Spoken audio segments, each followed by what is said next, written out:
Boom! Hello, world! Hi! Welcome back to Explorers of Elsewhere's Tales from Elsewhere. Hi. Hi, I'm DM Dan.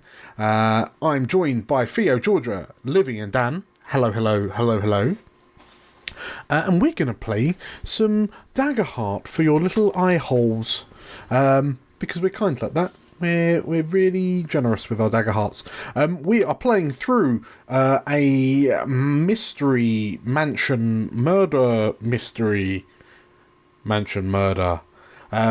written by I think I might have been really bad and forgotten to attribute this to the author. But this is an adventure written by the illustrious Alagomar on Reddit. So if you happen to be watching this, Alagomar, you're a champ. You're a star.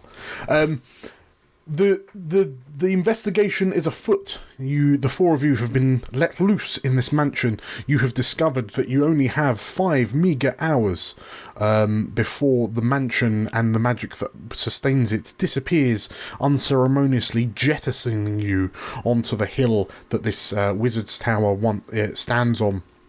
And along with the mansion will go all of the evidence to find out who did a murder. The first half was exciting enough that we have been blessed by Daisy. So she's joining us. Just gonna swing her around to get a few more views. But yes, you've started your investigations. You've heard a scream. Okay, bye, Daisy. You've heard a scream from somewhere in the mansion, and you've tracked it down to the basement, where you found the chef desperately trying to get away from what appears to be a zombie-like creature of some sort. Who would like to watch the intro video and get back into it? Yeah. Let's go. All across the unknown world, rediscovery pushes ever onwards to find the lands and people lost. All thanks to our brave explorers. Hi, I'm Dan, and I'm playing Vanya, the Wolfkin Warrior. Hey, I'm Livy. I'm going to be playing Rayri, the Sprite Ranger. Hi, my name's Theo, and I'm playing Cal, the Sangavar Guardian. I'm Georgia, and I will be playing Elfric Stormborn, a Dragon Scent Bard. And my name is DM Dan. I'll be the GM in these adventures. The further we go, the more we learn of these magical tales from elsewhere.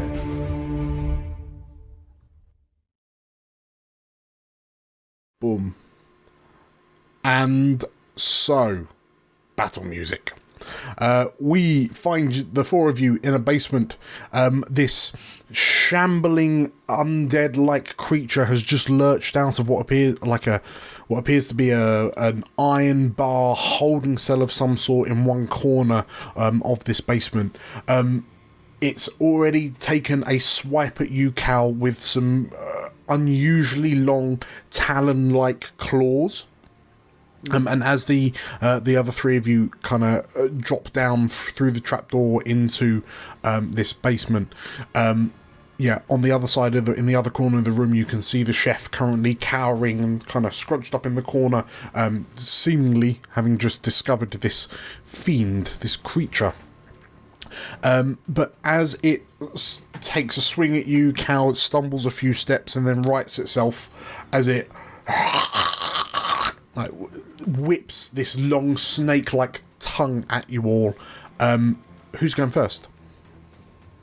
I mean, it's attacking me, so I should probably go first. Sure. Okay. Yeah, Go, Cal, go. Thematically, I am the one being attacked. Yeah. Okay, so first of all, did it actually try to hit me? It did. I mean, I can roll for you if you like. Yeah, only because I have a thing that I haven't had to try yet. So if he wants to try and hit me, he is more than welcome. Sure thing. It's going to roll a d20 plus 1 for a grand total of 9. So my evasion is 9? Beats it. Beats it. Okay, so it does hit you. Okay. And it hits you for Some of... You know what? Have we ever discussed how much of a meanie DM Dan is? We would never call you a meanie. Would you never call me a meanie? Because what are you doing? What DM Dan's going to do is spend one of these fear that he's got, and he's going to spend fear. Let me just double check.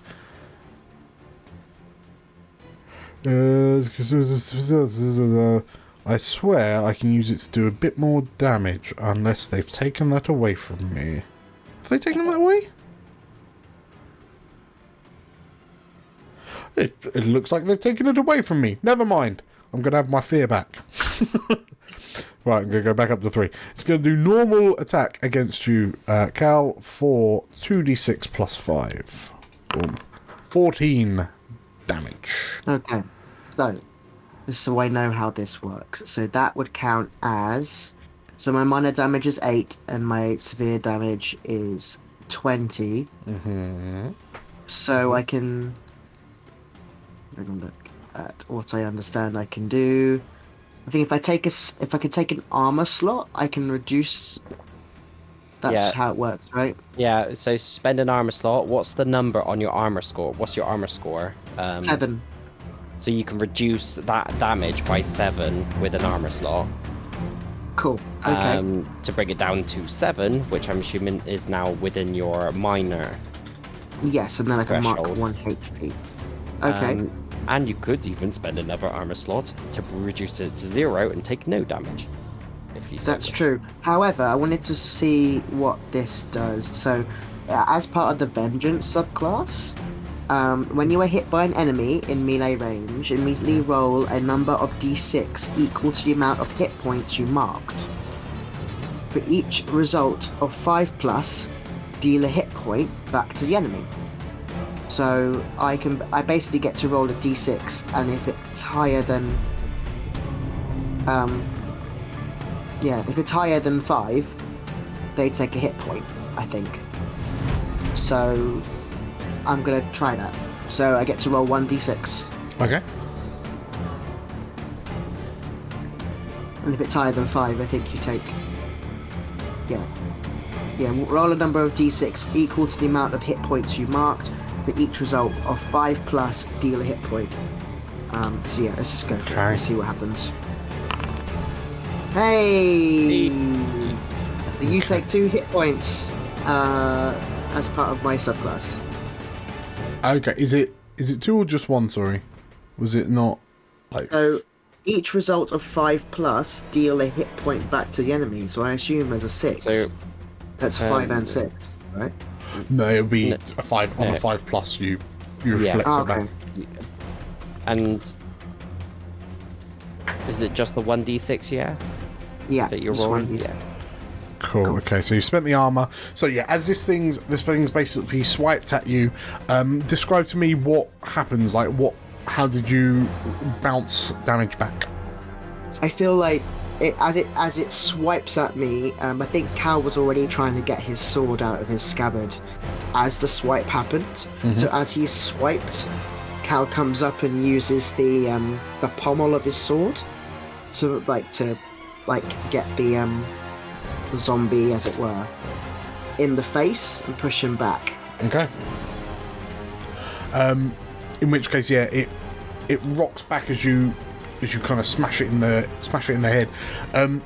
Part of its skull cracks under the blow, and like horrifyingly, it seems to start like the skull seems to split in 2, and then you watch as the muscles underneath seem to be like there's red sinewy muscle that's stretching as the skull splits in 2, but you notice that it's like every so often there's almost like green strands that's running along, like in and amongst the muscle of this creature, and you watch as these kind of green tendrils seemingly almost like reach out to the part that's breaking away and pull it back into place as it staggers a few steps back, and then it kind of shakes its head. The small clumps of hair that's still on its head kind of flap around wetly, yeah, that's it for its turn. So now we move on to Cal for his turn. So Cal's actual turn is going to be, to just hit it with my longsword. Okay. I basically roll my usual hope, right, and then add +3. Is that correct? I always forget how this works. That's it. That's correct. So yeah, cool. So I add +3 basically. So let's roll and +3. So that's a 20 with hope. 20 with hope. So if nothing else, you go up to 4 hope, and that is extremely a hit. Amazing. That's good. So my damage is 2d8 +3, and then I believe, just to double check, something on here. Okay, cool. So I didn't activate this earlier. I probably should have done. I want to activate Unstoppable. Okay. Which is once per long rest, you can choose to become unstoppable. It says I gain resistance to physical damage, but that's fine. I've already just had the fight. That's fine. Increase your armor score by your proficiency. That's fine. At the current value of your unstoppable die, which will be 1 at this moment. Yeah. To your damage die in total. So okay, cool. So basically, whatever I roll, which is damage is 2d8 +3, is actually now +4. Okay. So from my unstoppable die, and then I think that's all I'm going to do. I'm going to save any of the rallying stuff for later. So yeah, my damage will be rolled now, which is 14. 14. Okay. Describe to me, as years of experience kick in and you deliver this body breaking blow with your sword. Describe to me what happens. Sure. Well, I feel so he's obviously used the pommel originally to push the zombie back, flicked his sword back round, and almost like this man was a soldier for so long, it is almost on autopilot as he just kind of swings back around with his sword and just carves into this kind of zombie side quite heavily, and brings the sword back. So not only does he swing in, he then pulls it back towards himself. So there's quite a gaping wound. Okay. In this zombie side. You know, as your sword bites deep into the flesh, and the zombie is almost bisected at the waist, and the top half of it lurches sideways, in response to your blow. Vanya, there's a part of you that's no, because it was clearly a killing blow. And then Cal, as you withdraw your sword, you look up for a moment and notice that this zombie that's kind of split in half, these green tendrils then sprout out of its lower half and seemingly grab the top half of its torso and pull it back into place. And what you would have suspected would have been major damage actually only seems to have been superficial at best.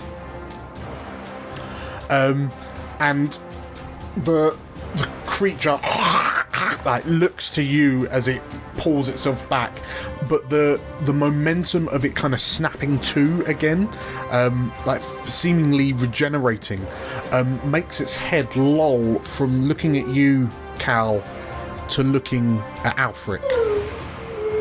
And for a stress, it's going to reactivate and lunge at you, Alfric. Okay. It's going to both of its arms come out, reach out at you, and these claws, these quite kind of frightening looking claws arcing towards you. It's going to roll a d20 plus 1, and I roll a 20 to hit. Oh, sorry, do I roll a... No, is that... I'm expecting that's higher than your evasion. Your evasion score. Yes. Okay. Yes, my evasion is 11. In which case, like, its arms wrap around you as it comes in close, and quite worryingly, it appears to be attempting to... Well, it bites you for 11 damage. Oof.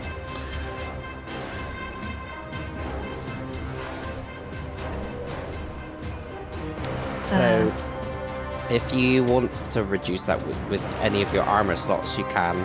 So you'll have a number of armor slots on your character sheet. Probably about six of them, maybe. Yes, I believe so. What's your armor score? What's 0. the number on your arm? You 0. Unless I feel like, am I wearing...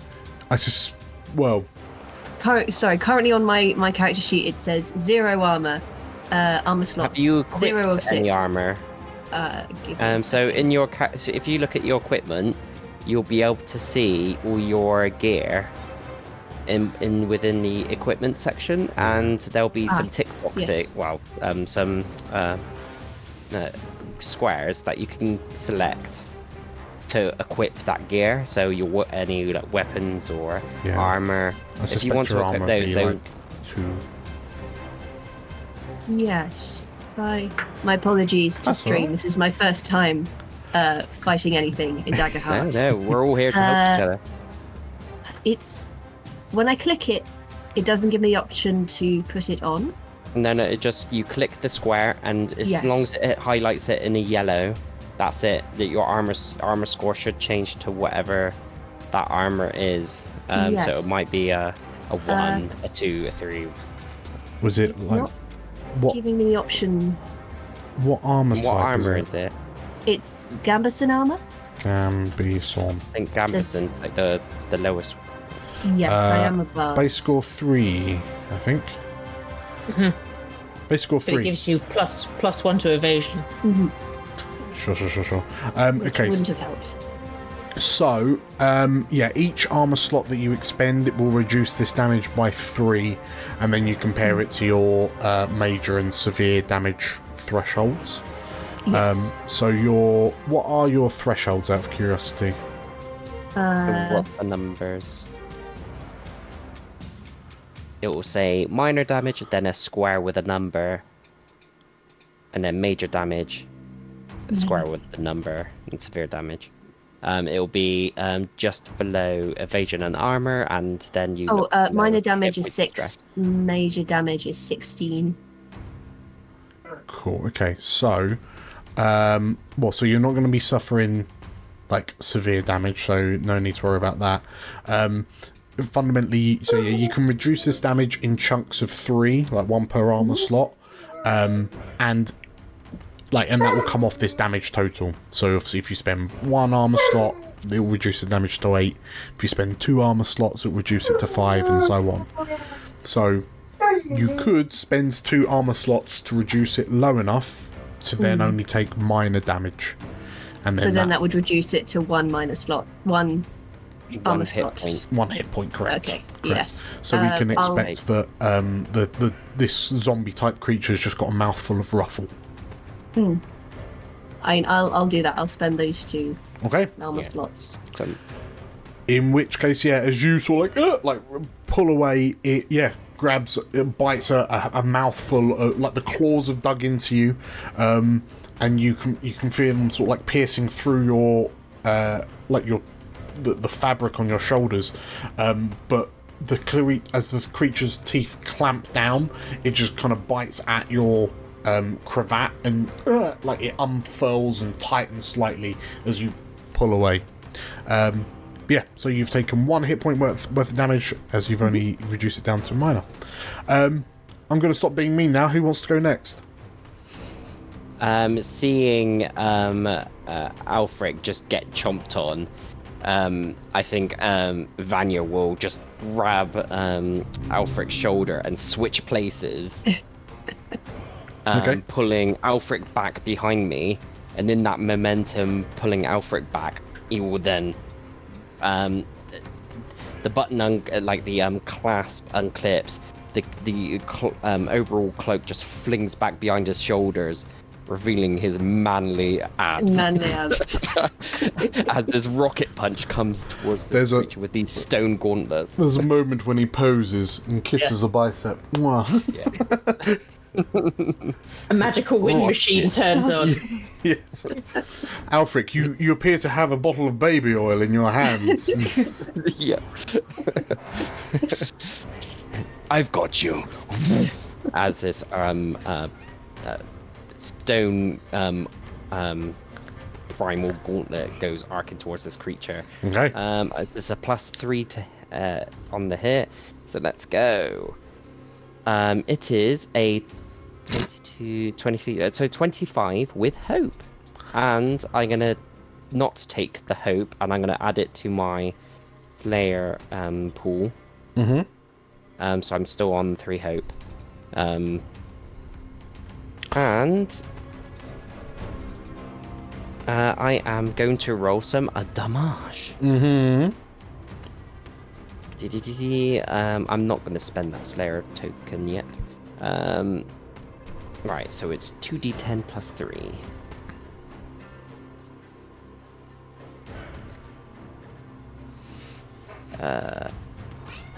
Ooh. 18 points of magical damage. 18 points. As that rocket punch comes towards this creature's face to try and push its face into the bars behind it to smush it. Alfred, you'll see from the gauntlets this flurry of wind and cold primal energy disperses from the gauntlet. Very good.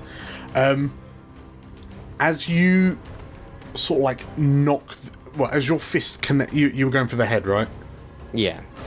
As this fist connects with its sort of like cheekbone, you feel the bone underneath kind of give way, and there's an unpleasant squelchiness to it,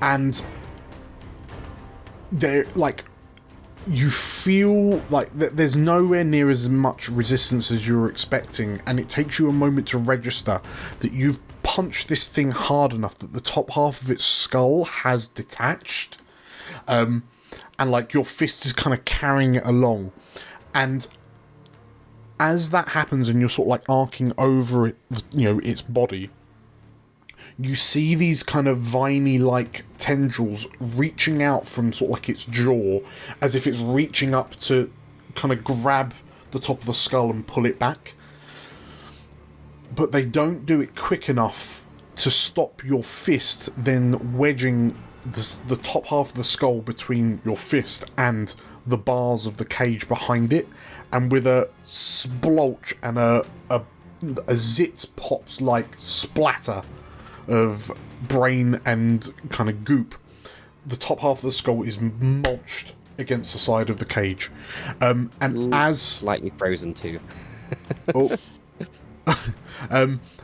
Like as you finish the blow and you hear the dong as your hand hits the metal of the cage, the bottom half of the body then sort of like spasms for a moment and then collapses to the ground, and the green vine-like tentacles that are erupting out of its body just sort of like immediately go limp and then begin to sort of like shrivel and wither back into the creature's body. But you halving that 18 down to 9 is still enough for 1 point of damage, and the creature is slain. With this, and the creature just slumps to the floor, just dying. I just kind of turn around, like slow mo, and just like, You just aim for the head. Usually does the trick. Alfric is in awe. As Vanya says this to Alfric, Cal and Rayri, you look at this creature and you watch as it, like, the vine-like tentacles that were coming out of the bottom half of its head, and say they've started to like wither and shrivel, but the whole creature just seems to sort of like be desiccating in front of your eyes until it looks like nothing more than a withered husk.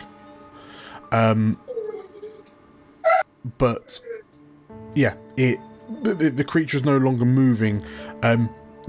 It's abundantly clear in this moment that whatever those green kind of tendrils were, that wasn't normal.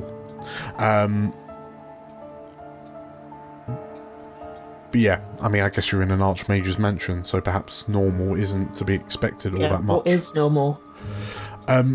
As that happens, you hear a voice from above you, Cal. Is everything okay down there? And you look up and see the paladin, who was kind of following behind you, peering down the trapdoor to you all in the basement. Who? Do you know who? Have you found who it was screaming?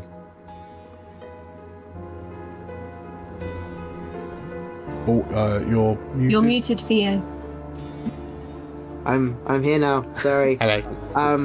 I think Cal calls up like, it's being dealt with. The chef is with us. As you say that, you look back to the corner where the chef was, and she is gone. As you take a step round to see where she is, because like between you and the other side of the room is a wall with like a dividing wall with a number of kind of pantry-like shelves attached to it. But you notice that there is another trapdoor at the other end of this basement room, and what appears to be a small like rope ladder is draped down from the trapdoor and kind of dangling across the floor.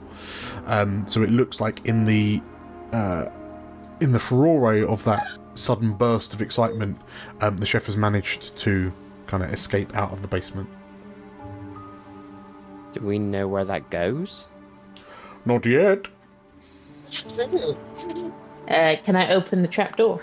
You can. Let me just rearrange the cat for maximum views. Daisy, you need to. You're too flat. You're too pancake. Loaf. There we go. Yeah, that's a money shot. Yes, you can absolutely have a little gander. If anyone else is looking, then yeah, by all means, let me know and I'll move in there. I think just before I go across, I'll call up to the paladin to explain that we're trying to find the chef. We think she's gone a little bit further down. Sure. I'll keep a lookout for her. The paladin responds, and then her shadow kind of disappears. And then shall I close the trapdoor? No. She's already halfway to like closing it, and then I'll leave it open, she says, and then leaves it be. Thank you. So as the four of you kind of follow up through the other trapdoor, let me just move you all over. Oh. You emerge into what appears to be a laboratory. The laboratory lies somewhere in the mix of workshop, alchemical research facility, and studio, with flasks, scrolls, and tools on all matter of shelves and tables. There is a biting chemical smell in this room, but it's difficult to tell where it's coming from with how cluttered the room is. Open tomes and ongoing experiments are scattered throughout the room, but only about half of them are labelled. You notice as you enter in that the door... You're in this small kind of laboratory. There is a door at the other side of the room which is open. And like as you peer through the open door down the corridor, there's a green carpeted corridor. Into a room further down, you see the three figures of Agatha Bendel and Mayor Montgomery. They appear to be stood in what looks like a library. But otherwise, yeah, you seem to be in a laboratory of some sorts. What do you do?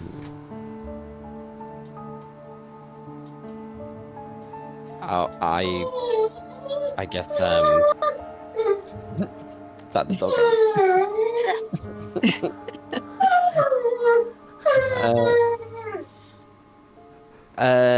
I guess Vanier's not very good with paperwork. So I was like, someone might want to check the desk. Guess I'll scatter ahead. Talk to the people beyond. And yeah, I'll start walking my way out. As I'm walking, is there any signs of the chef, or like any doors that have been just closed, or partially open as I'm walking along? There isn't. As you head into this sort of like green carpeted hallway, you find yourself at a T-junction with a long corridor running to your right. And this is a corridor of doors, you notice. With you stopped at the kind of the junction, you're right next to a wooden door. All the doors are frustratingly similar in appearance, but looking down the long corridor to your right, you see three sets of two doors kind of either side, heading down. You suspect, you have a fleeting suspicion that perhaps, given the number of doors in such close proximity to one another, this must be like the bedrooms of some sort. Which means, by your reckoning, there are 7 bedrooms in this area. Immediately in front of you, through an open door, you see the three figures of Agatha, Bendel, and Montgomery, and the three of them are kind of clustered together, and they're sort of like talking to one another quite intently. At the far end of the long corridor, you see another open door, which you spot the telltale sign of the white marble of the entrance. And as you try to figure out what's happening, you feel like you've emerged on the other side of the mansion. And perhaps that basement was like a bridge, but space seems somewhat relative.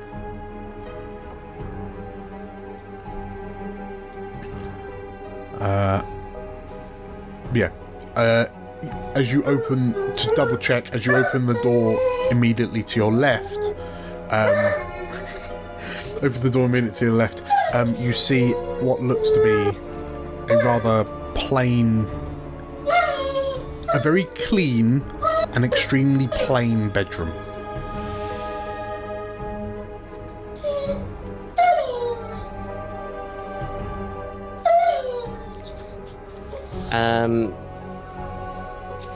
Does anyone else want to do anything at this moment, as I've just walked off and entered this space? Yeah, Alfric and Cal, you're still in the laboratory. Is there anything you're looking, investigating while you're here? I think Alfric would be following along down this corridor. Okay. So, well, there we go. He's there. Okay. So yeah, you following behind Vanyim, fundamentally everything I've just described you see as well. Cal, are you stopping to smell the roses, or? I think Cal is going to see if he can read anything. Like, his knowledge isn't, like, he's not a knowledgeable man, but he may notice something in the papers that might be of use. So I think he's going to just take a glance at some of these papers and see if they mean anything. Sure. Which ability would you like to use?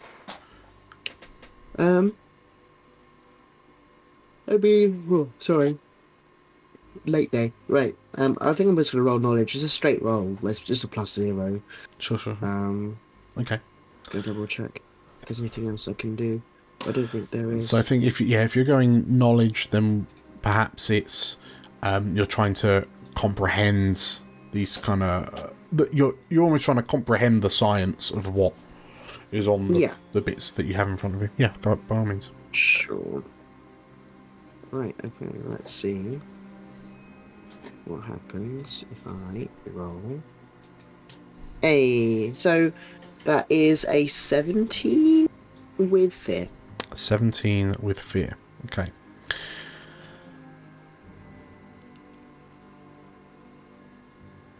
It's difficult to pass like what's on all, like the laboratory is kind of all over the place. So like as you pick up some of the books and some of the like the scrolls and the research papers, like you're trying to figure out, you know, the meaning behind them.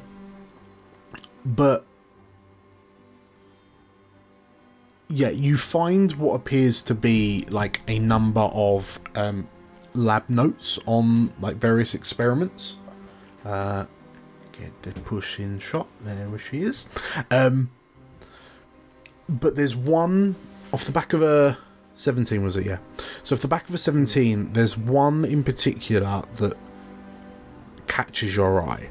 It's a set of lab notes that read, "In the Grand Garden Temple of the Holoran jungles, recovered a dark crystal. Must have been valuable as the druids were willing to sell their lives to protect it. Extensive research has been done on the crystal in an attempt to harvest its power. Unfortunately, nothing was able to be extracted before cracks began to form and it was reduced to a trivial trophy."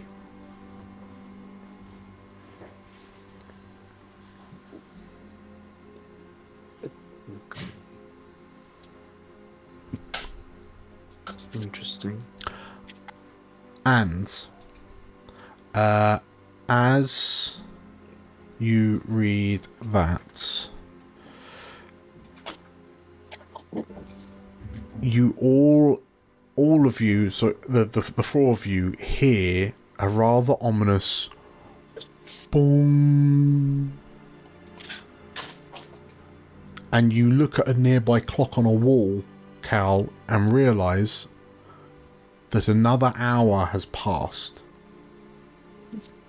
There are 4 hours left until midnight. As a complication of your fear. Okay.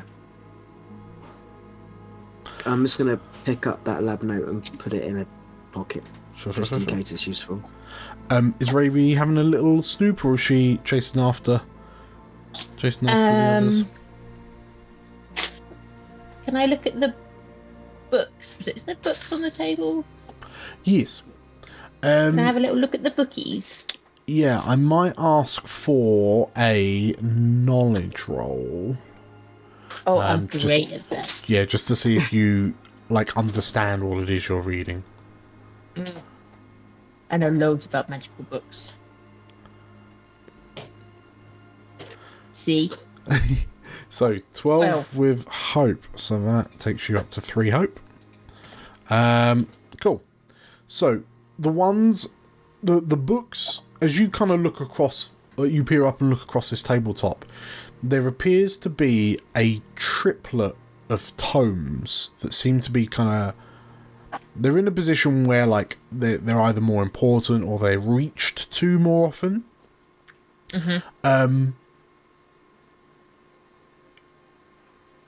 And it's a 3-tome set. The first one is named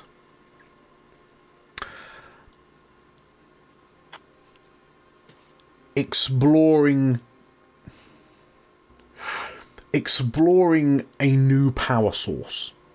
It's a 3-tome set detailing the basic nature of primal artifacts, and as well as some preliminary and kind of almost reactionary research.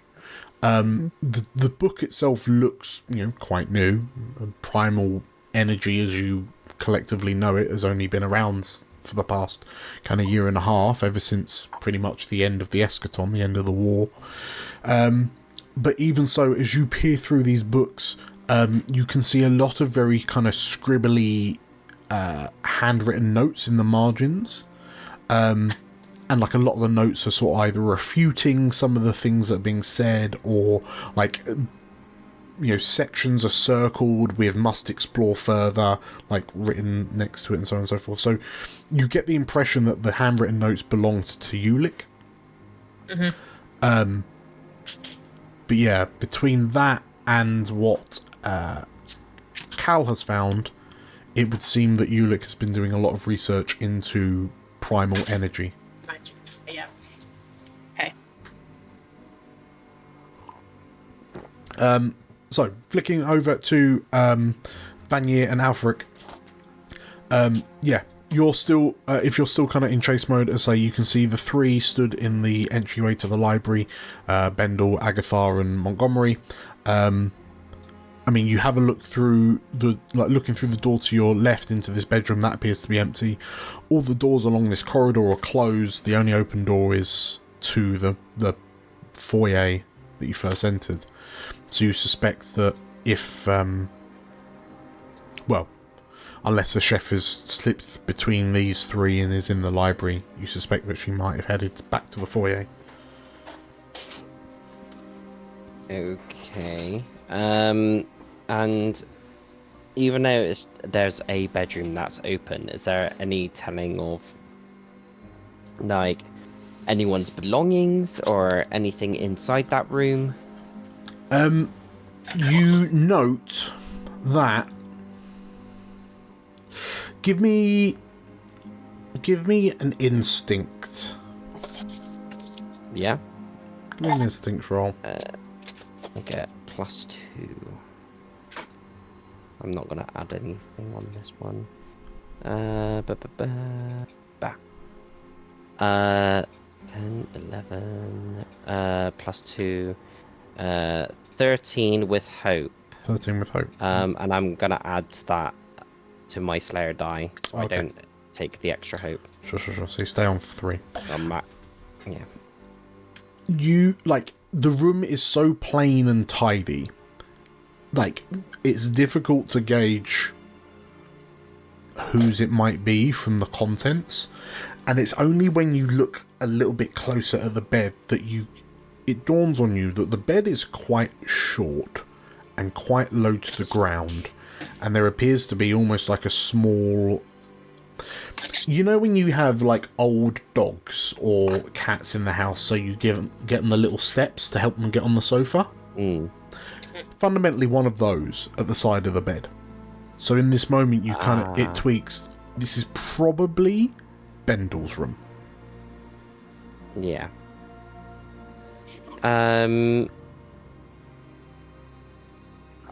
As these 3 are still sort of talking, and I realise that Alfric's following, I'll just quickly turn and say, I think this is Bendel's room.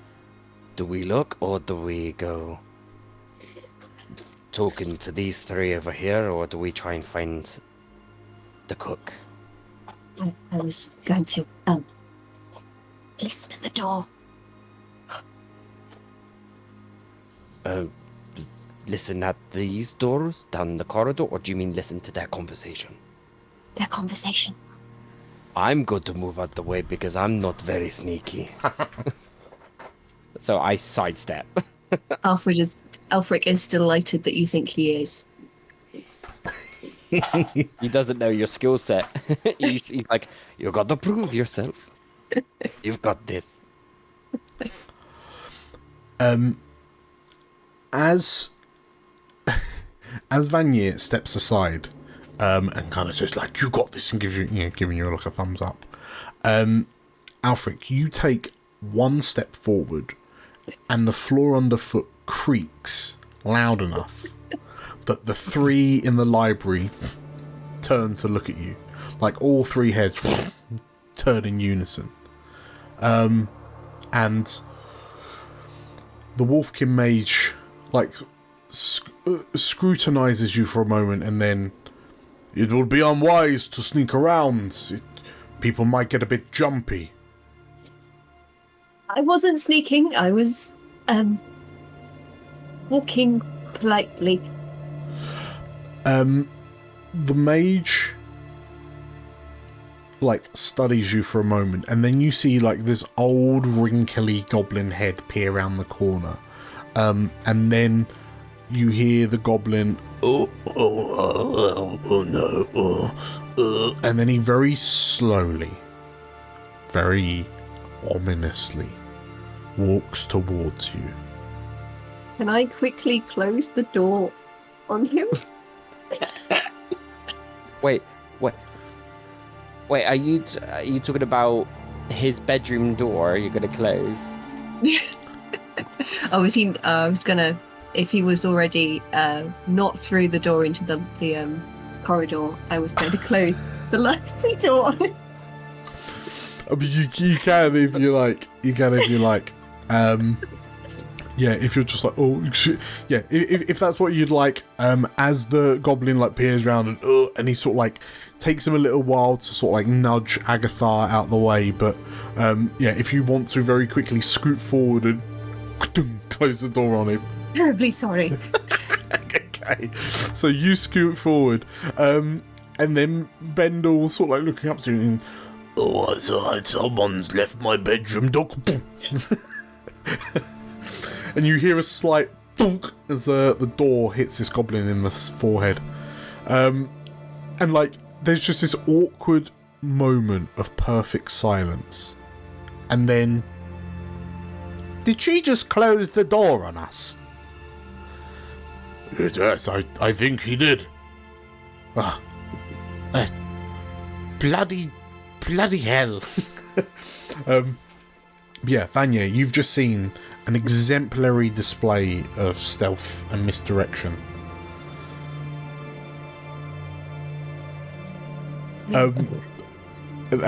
Africa, you back away. It's back to the intersection, and like the three of them just appear to be in the library now, closing in the library. We should possibly check the room. You want to check Bendel's room? Everyone's a suspect. Sure. After you. He'll go into Sure. Well, as you step into Bendel's room, and tell you what, roll me a let's call it a, I guess you're trying to perceive, right? So yeah, roll me an instinct. I had +0 to instinct. Okay.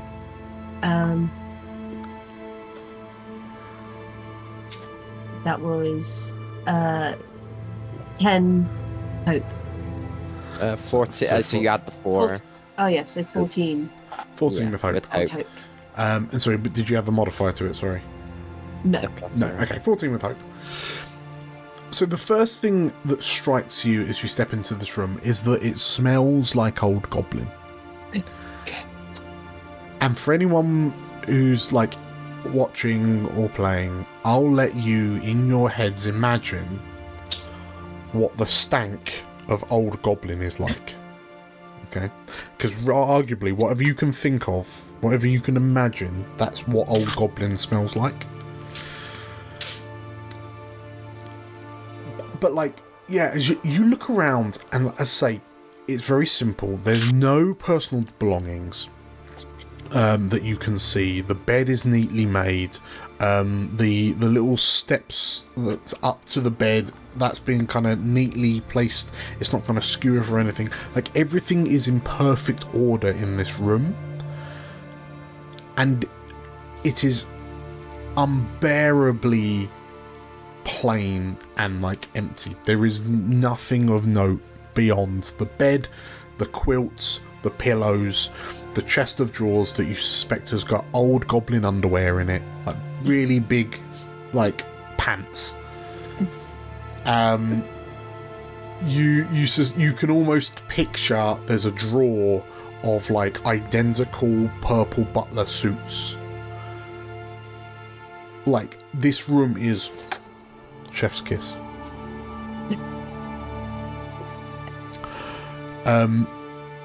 Yeah, the walls are plain. There are no windows. The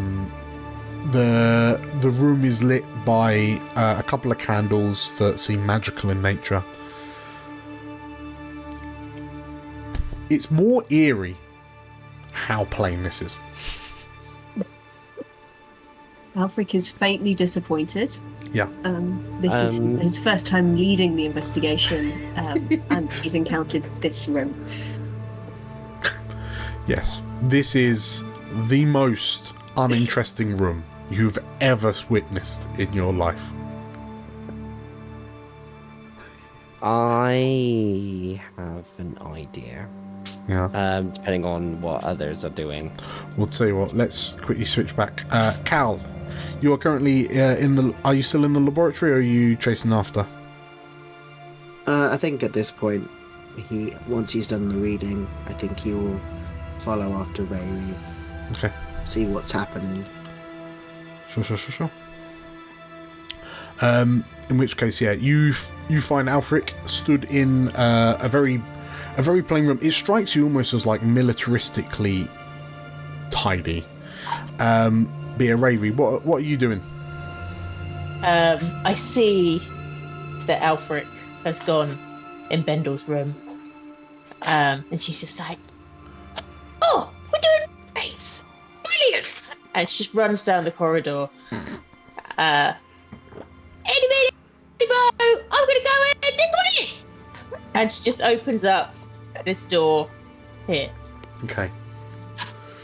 You run down the corridor and loudly announce you're opening the second door on the left. And roommates. In here is a bedroom that has the same colour carpet as the room at the end that Alfric stood in. But this one is somewhat smaller.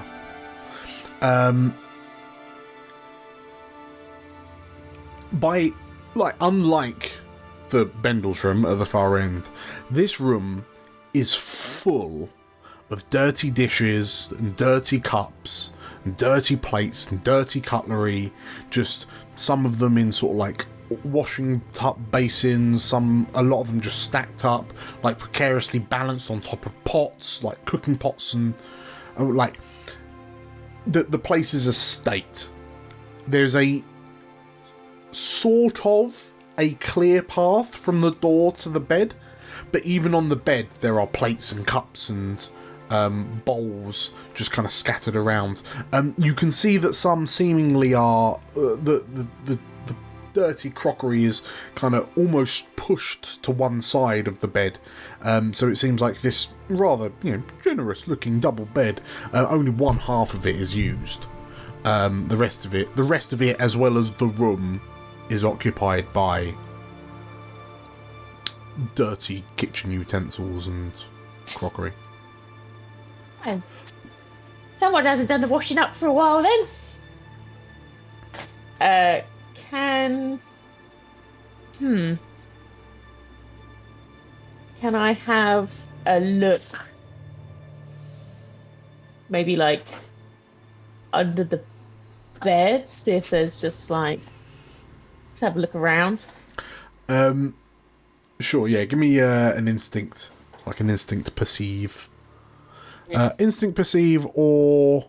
I suppose there's no, like, investigation, really, is there? I suppose knowledge. Knowledge, perhaps, but yeah, more likely instinct. Shit. I mean, that was terrible. 6. 7. Okay. With fear. The room is so cluttered. Like, you lift up a couple of plates, like, you look under the bed, and it's like, you realise that there are pots, like, big cooking pots that have just been, like, rammed under the bed. And, like, as you pull out one, and then you immediately recoil, because it looks almost floral with how mouldy it is. Like, and you kind of look around, and there's one, and, like, whatever liquid is in that bowl has kind of started to congeal into this kind of brown slurry, and you just yeah. Unfortunately, you don't find anything, and I'll take the fear. It's like she's looking round. She's spending more time trying to stop Vinny from licking any of the mouldy pots. Sure. Opens a pot. She's like, no, and just like grabs his head, trying to like remove him from trying to like eat a load of mouldy meat. And she's like, no. I tell you what, I won't take the fear. I'm not going to take the fear. What I am going to do is that Vanier, from behind you, and sort of like to your, like, if you're I presume you're watching Rayri, so like behind you and to the left, you hear a door open, and you realise the door to the library has been opened, and you hear the voices of Agathar, Bendel, and Mayor Montgomery as they re-emerge. And Rayri and Cal, you can hear from down the way the voice of Agathar say, "What are you doing in Bendel's room?" As Alfric, you are caught red-handed by the trio. Red-clawed. Red-clawed, yes. Vanier seems to have been caught up in this as well. Cal, what are you doing? You've probably got a few seconds before they might notice you.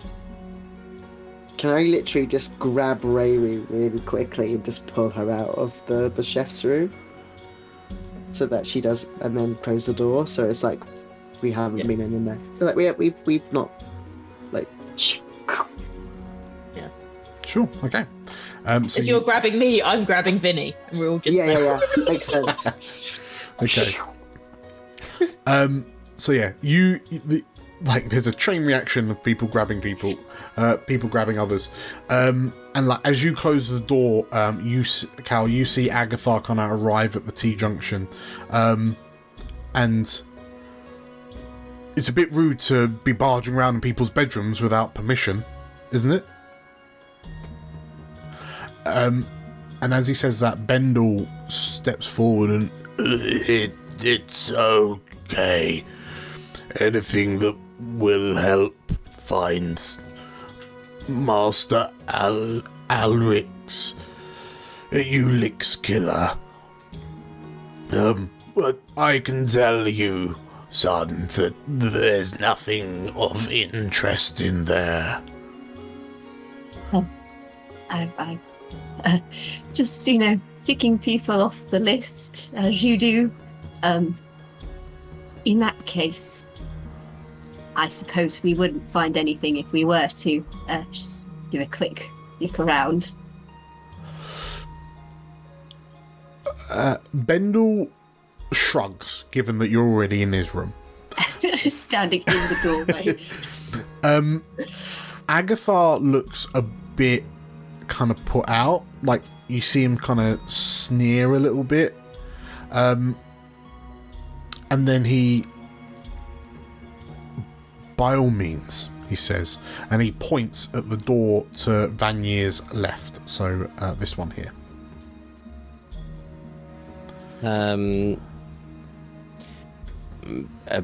as I see him make that gesture, it's like, well, before we continue our search, is there anything that you found on your end that might be beneficial to this investigation?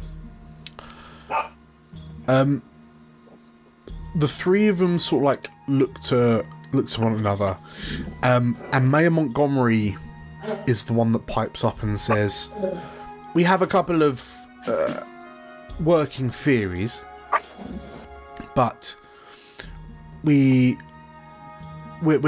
keeping our cards somewhat close to our chest until we've found some more evidence. We wouldn't want to tip off the guilty party as to what it is we're looking into." With that reaction, do I get the sense that they are being guarded because they don't trust us and they're trying to do their own investigation properly, or are they being, or do I get a sense they're being like guarded because they have ulterior motives and they're being shifty? Roll me a... Because it's almost like if I get a sense that they are genuinely trying to investigate like we are, it's less likely they are the ones who have committed the murder. Okay, roll me an instinct. Do you know what? I think I'm going to use my heightened senses again for this. I'm going to spend that hope just because I'm not... I really want to get a sense of these guys and really be clear on my opinion of them. So I've taken away hope. And so that gives me +2, so that's a +4 total for this roll.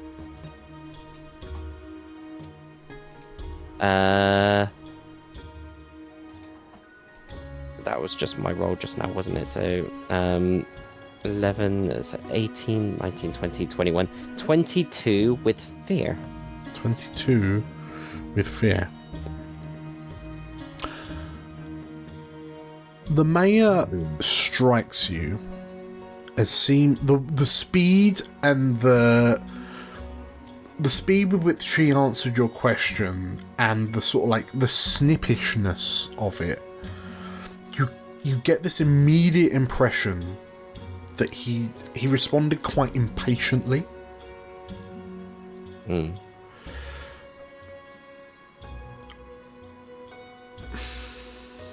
But it's a different sort of impatience to that of, say, the paladin, like the keeper paladin in the main room, who it was abundantly clear she was impatient to find the culprit.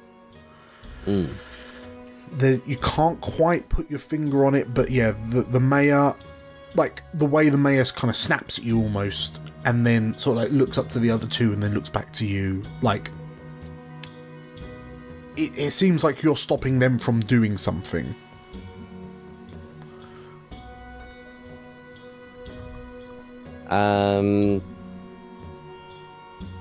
So yeah, but stopping them from doing something that might not necessarily be this investigation.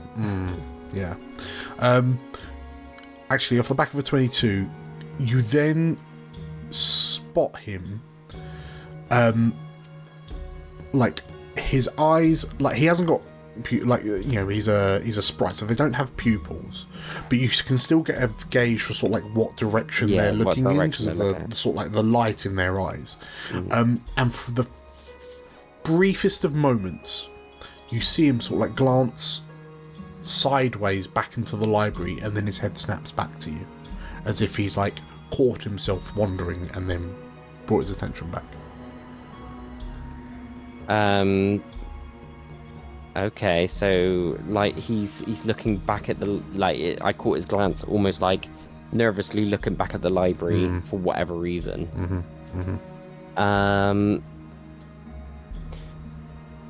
And The as, judging. Oh, yeah, well, sorry. so you catch that, and off the back of the fear, you then hear from the foyer behind you this resonant booming voice. Is everything okay down there? And Cal, you turn to see Stradivon stood at the end of the corridor to this kind of bedroom area. Like he's an imposing figure. He fills the whole door frame with his kind of stony features. But as he kind of says that and is looking at all of these people gathered in this corridor, Agathar says, yes, we're absolutely fine. In fact, we were just hoping to have a quick word with you, Stradivon. And before you get a chance, any of you get a chance to kind of protest, Agathar and Mayor Montgomery kind of push past you down the hall and kind of heads towards the foyer, and Bendel, who's just kind of like stood in the middle of it all, just, excuse me, I'll just be following them. And then he slowly... That is fine. Potters his way between you.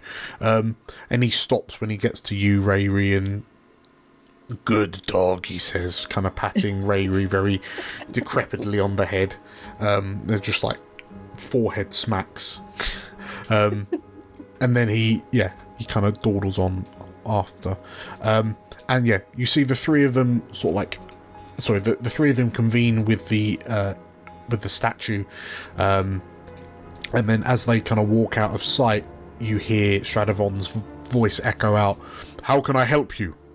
And as they go, Montgomery is kind of waiting for Bendel to pass through. And when Bendel steps through, Mayor Montgomery kind of looks down the corridor, like back down the corridor towards the four of you, and then closes the door.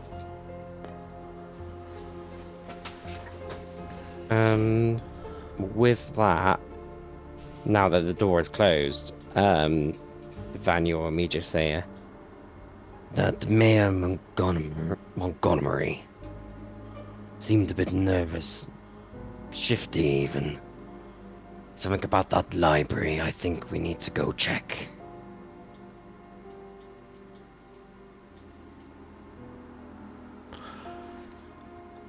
What's Alfric thinking?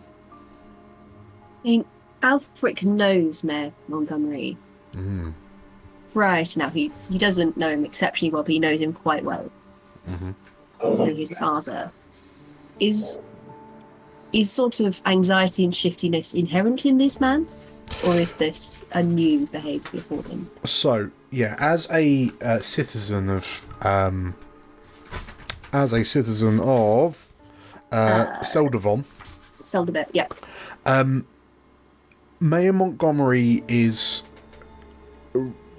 relatively new to the role. Like, he hasn't been mayor of Seldavon all that long. He took over from the previous mayor, Archibald, after, there was a whole scandal because Archibald got it was found out that there was tax fraud and corruption, and it was a very scandalous reveal, and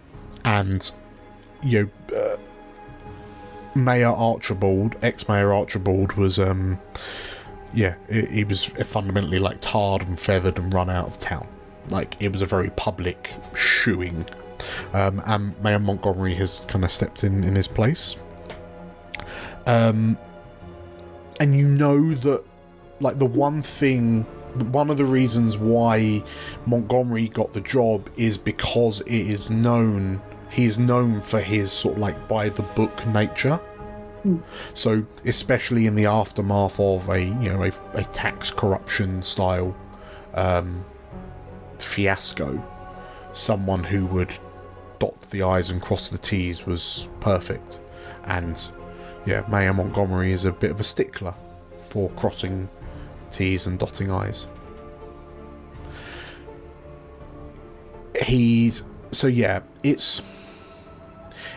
Was it unusual behaviour to see from him? Perhaps not. But yeah, he's not usually one for sort of like whispers. I think Alfric will nod. Say, I think we should look. See what they were doing.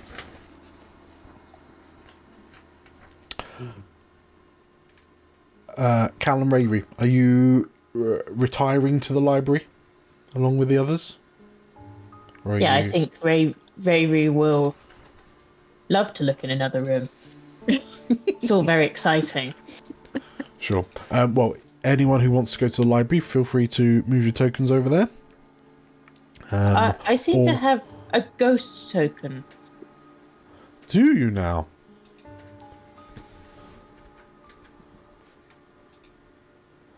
That's because you're dead. You've been dead all along. That mold in that room, I just smelt it and just died. Okay. You'll be happy to know everyone, Beef in the chat has a new theory, but have the four of you got any new theories? Or hunches or suspicions? I feel it was... I still don't trust the butler. I also have my suspicions about the paladin. Oh, interesting. She's too helpful. So, as the four of you enter into the library, a musty smell pervades this room, where every wall is lined floor to ceiling with bookshelves that are stuffed with all manner of research tomes, historical accounts, diaries, loose notes. There are additional rows of stacks containing newer books, including a particularly large collection of books all authored by Ulick on the nature of planar travel, as well as personal notes, recounts, receipts of trade, contracts, and dissertations. Where would you like to start? Is there a sign anywhere that any books have sort of been recently taken out? Like, are there any books anywhere that the group before us might have been looking at? Give me a... Can I use an experience of well-read? You can. I know my way around the library. You absolutely can. So that will cost you 1 of your 5 hope. Mm-hmm. But then that will give you an extra +2 in this roll. Yeah, absolutely. Well read. You're in your element in this library. Yes. I'm going to say dealer's choice of instinct or knowledge. Whether you're sort of like perceiving something or analysing the room that you're seeing. I'll roll on knowledge because my instinct is terrible. Sure. See. That is a 1-1. Okay. It's the worst kind of crit. But it's still a crit. So, when you roll a double on the duality dice, it is a crit. So, you immediately go back up to 5 hope because you, whilst having only rolled like a 5 or something, like you've actually aced it. You immediately notice that there is a rather hefty looking book. Like you glance around this room, and the first thing that kind of takes your breath away is just like how well maintained this library is. Like we're not entirely sure if the Elsewhere setting has a Dewey system, but if it does, it originated here. Like everything is catalogued beautifully, everything is pristinely kept in place. Man after my own heart. Exactly. Which is immediately then how you are able to notice that there is one rather large book upside down and not fully in on the shelf, like it's been hastily put back. I'll go now. And as you pull that out, because you also notice it's completely out of place in terms of like the other books around it, and sort of like you can see some scrolls that have been scrunched up behind it as you pull this book out. The tome, interestingly, is locked. It's got a lock on the front, but it simply says in gold writing on the front, Ledger. Are any of you good with lock picking? I mean, the lock itself looks rather delicate, so I mean, you could lock pick if anyone's able to lock pick. Feel free. I think I could probably. My tinkering is pretty decent. Okay. I mean, in which case, yeah, if you want to unlock it, by all means, give me a finesse. Fab. So, seeing that it's a locked book, I think Rayri just to Alfric. Gimme. Just He hands it down. And she looks at it and a 14. Kind of just like, and then just gets like a little like hairpin out of a bun, made of some kind of adamantium, so it doesn't melt in her lava hair, and just start just. Okay. So presumably the other three of you watch as Rayri hands this book to Vinny, who just like holds it in his mouth. He just holds it open like a vice, and then you, like with a satisfying click, the clasp on the front of the book pops up, and you're able to open it without kind of damaging or destroying the lock. Nice. That was with hope, by the way. With hope, yes, it was. So you go up to 4. It's just opens it, hoping to find another beautiful ring. Inside, you find no ring. Instead, you find a extremely comprehensive record of finances. In and out, in and out, in and out. And, like, perhaps there's a part of you that rolls your eyes, but anyone else who's looking at it, you realise that this is a ledger of all of the archmage. Like, it's the financial Bible kind of thing. It's the home of the archmage's finances. But as you look through them, you notice that towards the end, like where the pages stop being filled out, the Archmage is actually in a lot of debt. Like, significantly so. And you notice that the most significant debts owed by the Archmage are to the town of Seldavon. Mostly in unpaid taxes and for like IOUs for material components for a slew of recent experiments and research. Yeah, so like Rayri's just kind of flicking through these pages. She's going, oh, debts, more, oh, lots of debts. And just kind of like flaps the paperwork at everyone else and said, oh no, that was quite a lot of money. Maybe that mayor is a bit pissed off with him. Yeah, we're talking. He hasn't paid taxes for, what, a long time. Like, Cal, you take one glance at it and it's more money than you could imagine earning in an extremely long time, even with like a relatively successful military career of sorts. Like, it's a lot of money that this Archmage owes to the local town. Alfred, and you see like this there. Like, you know that Montgomery's been chasing taxes, and it looks like, you know, the mayor was one of the main culprits for the black hole in the financial ledgers.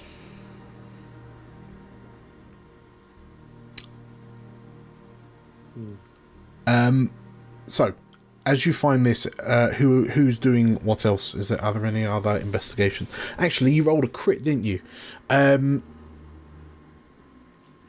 Alongside the where on the shelf that now has a hole in it where this ledger was stuffed. Alfric, you also notice that there are a number of what appear to be handwritten diaries. That,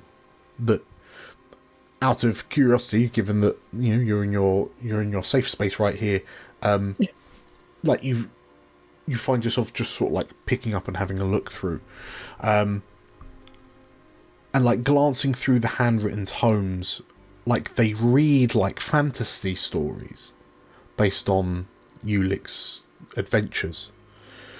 As he kind of details his various kind of exploits and expeditions, both before and after primarily before the war, to be fair. But one of it, like you flick to one part and it speaks of an underwater city. You flick to another, it speaks of a temple that he attacked and looted. You flicked to another, to a derelict haunted mansion, haunted castle that he explored. But like as you glance at the final kind of entries, he see like post War of Heavens. It would seem that in his kind of isolation since the war, he's become a lot more introspective. He expresses a rare bit of remorse for his attack on that temple. Especially as he couldn't end up harvesting the power like he wanted to.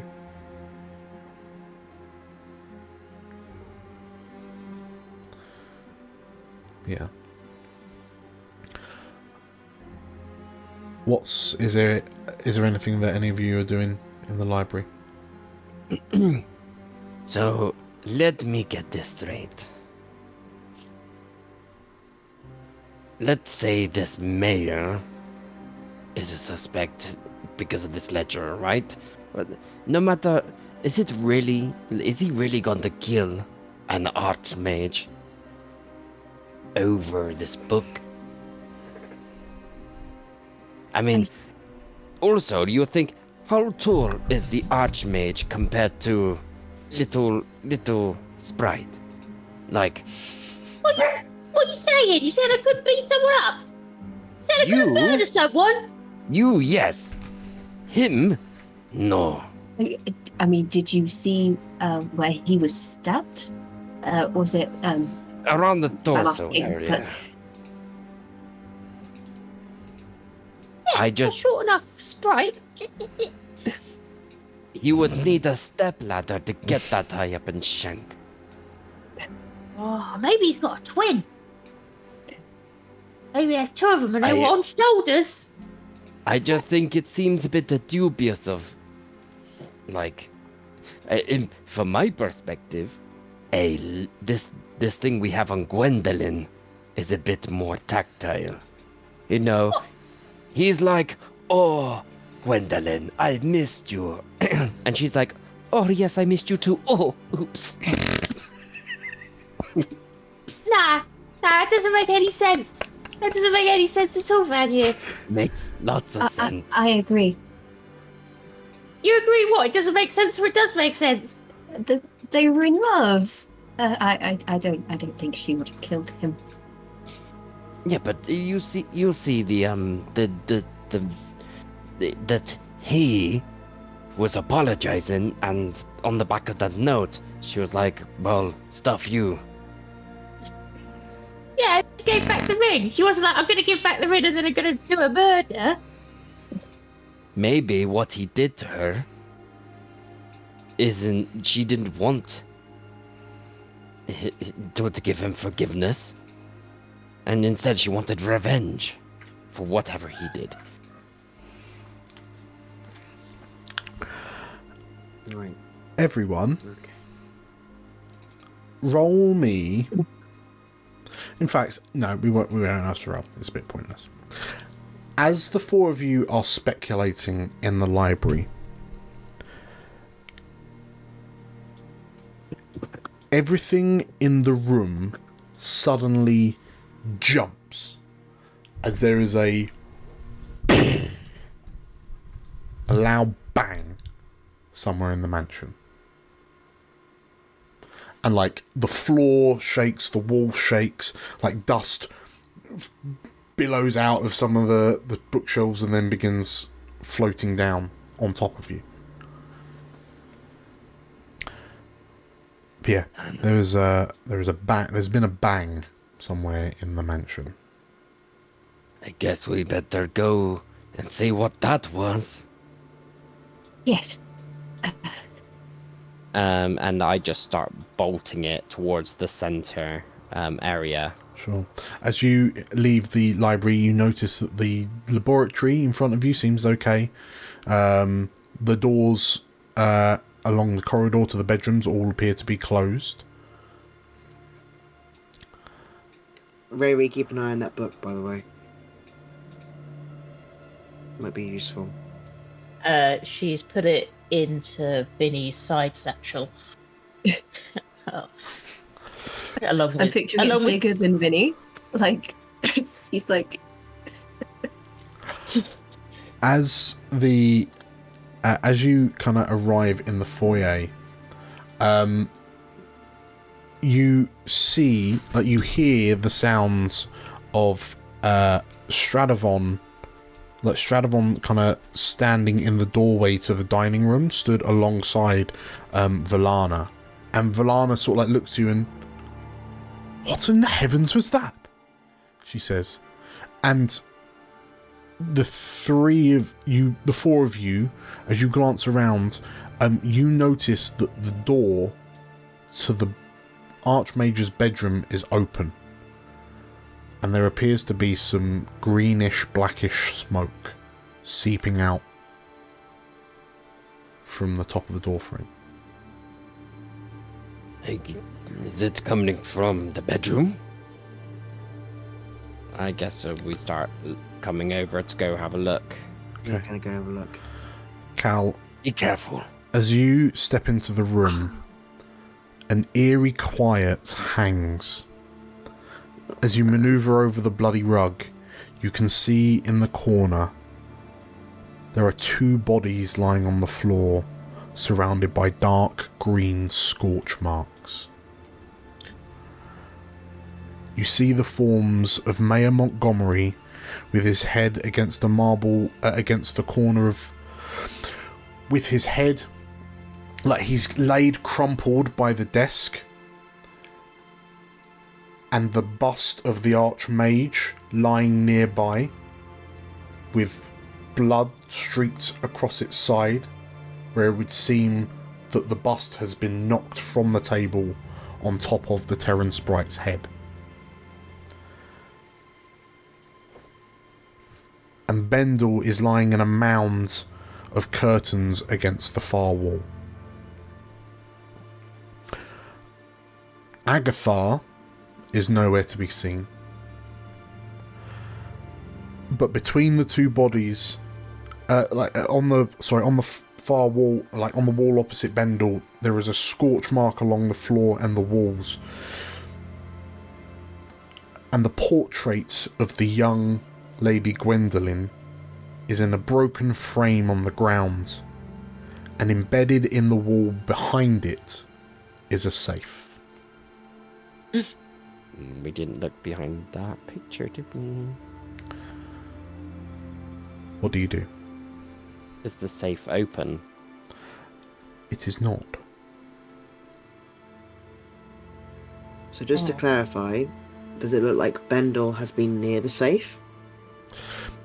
Looking at it, given that he's got scorch marks on him, it would seem that something has exploded, centered on this safe, and has thrown the goblin across the room. But he's sort of like, he had enough clear air that when he hit carpet and then slid, and he's crumpled in a pile against the opposite wall. So, but Mayor Montgomery, from his positioning, it's clear that the explosion has launched him back into the desk, which has caused the bust to tip down and land on his head. And there is a growing pool of blood emerging from Mayor Montgomery's skull. We quickly go check the bodies to make sure that whether they're able to be stabilized or not. Okay. Or if they're dead. Who's checking who? I'll go to the goblin, I suppose, or... I'll check the mayor. Okay. Alfric, as you rush over to Mayor Montgomery, it's a gruesome sight to see the small form of this Terran sprite lying next to this large marble bust, which is almost as large as his torso, and sort of the nose and eyebrow ridge is stained with the sprite's blood where it's clearly impacted, and it only takes you a few moments to verify that the sprite is dead. Vanier, as you rush over to Bendel, as you turn him over, he is still and limp.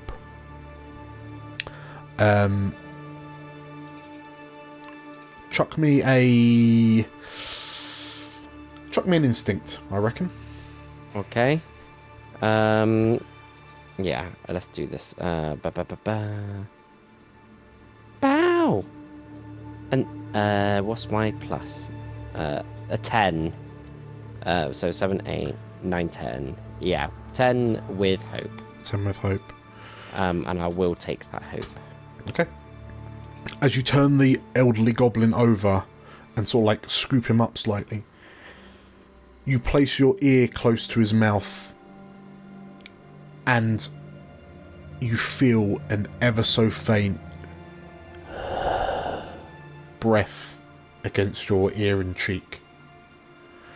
And whilst the goblin's face is scorched, it seems that whilst gravely injured, Bendel is still alive. Is he trying to say anything in that moment? He appears to be absolutely sparked out. He is currently unconscious.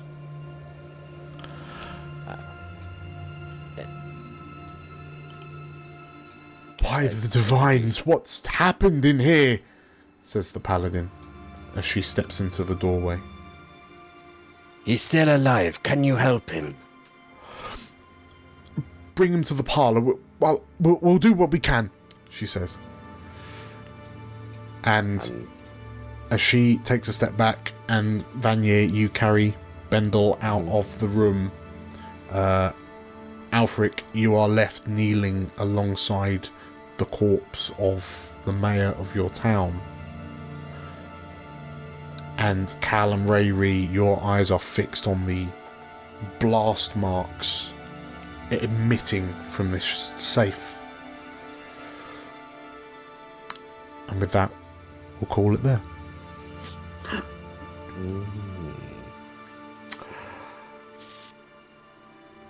So, that is that for another session. The plot thickens. I can see from the chat that we have dashed Nate's theories.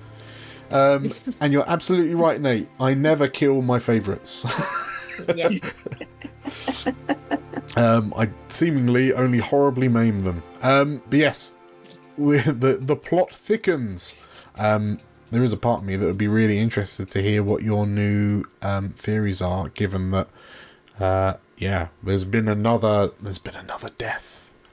Dum dum dum. So, the question's on everyone's mind. Will Bendel be okay?